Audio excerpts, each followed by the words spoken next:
नमस्कार मित्रांनो, स्वागत आहे तुमचं मराठी टेक मित्र यूट्यूब चॅनलमध्ये. मागेल त्याला सौर कृषी पंप योजना ही योजना आता सुरू झालेली आहे आणि त्यासाठी नवीन पोर्टलही सुरू करण्यात आलेलं आहे आणि आता यावर लवकरच नवीन अर्ज करण्यासाठी लिंकही सुरू होईल.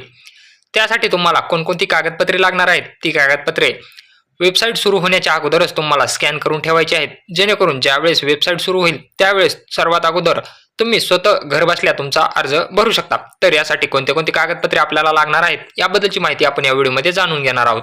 हे असं नवीन पोर्टल सुरू करण्यात आलेलं आहे आणि इथं तुम्हाला लाभार्थी सुविधा यावर अर्ज करा या ऑप्शनवर जाऊन तुम्हाला अर्ज करायचा आहे. सध्या अर्ज करण्यासाठी तुम्हाला लिंक जी आहे ती सुरू करण्यात आलेली नाही. ज्यावेळेस ही लिंक सुरू होईल त्यावेळेस तुम्ही स्वतः अर्ज करू शकता. आता ही लिंक कधी सुरू होईल याबद्दलची अजून तरी तारीख निश्चित झालेली नाही. जर तुम्हाला अर्ज कधी सुरू होणार आहेत ही माहिती पाहिजे असेल तर तुम्ही महावितरणच्या टोल फ्री क्रमांकावर कॉल करून नवीन नोंदणीची जी लिंक आहे ती कधी सुरू होणार आहे याची माहिती घेऊ शकता. यासाठी आता तुम्हाला कोणती कागदपत्रे तयार ठेवायची आहेत त्याबद्दलची आपण माहिती घेऊयात.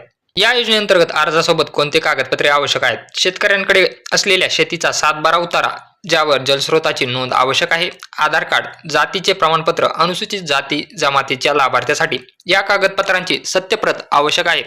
अर्जदार स्वतः शेतजमिनीचा एकटा मालक नसेल तर इतर हिस्सेदारांचा किंवा मालकांचा ना हरकत दाखला देणे बंधनकारक आहे. पाण्याचा स्रोत डार्क झोनमध्ये असल्यास भूजल सर्वेक्षण विभागातर्फे ना हरकत प्रमाणपत्र देणे बंधनकारक आहे. या व्यतिरिक्त संपर्काकरिता ग्राहकाचा मोबाईल क्रमांक, ईमेल पत्ता असल्यास पाण्याचे स्रोत व त्याची खोलीची माहिती अर्जामध्ये भरणे आवश्यक आहे.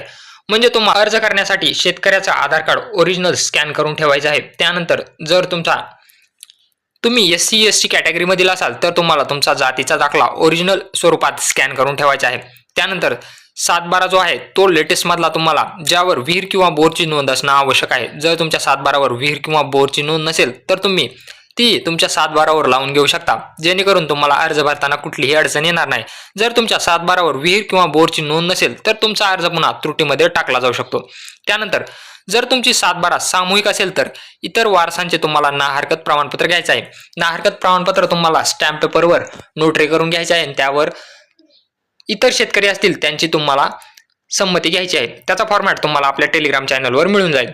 5 नंबरला तुम्हाला बँक पासबुक ओरिजिनल स्वरूपात स्कॅन करून घ्यायचा आहे आणि एक पासपोर्ट साईज फोटो तुम्हाला घ्यायचा आहे. अशी ही 6 कागदपत्रे तुम्हाला तयार ठेवायची आहेत आणि वेबसाईट सुरू झाल्यानंतर तुम्ही स्वतः ही कागदपत्रे स्कॅन करून अर्ज भरू शकता. अर्ज कसा भरायचा याबद्दलचा ही व्हिडिओ आपण येणाऱ्या काळामध्ये टाकणार आहोत. वेबसाईट सुरू झाल्यानंतर अर्ज भरण्याची पूर्ण प्रोसेस तुम्हाला सांगितली जाईल. जर व्हिडिओ आवडला असेल तर चॅनलला नक्की सबस्क्राईब करा, तसेच बेल आयकॉनला प्रेस करायला विसरू नका.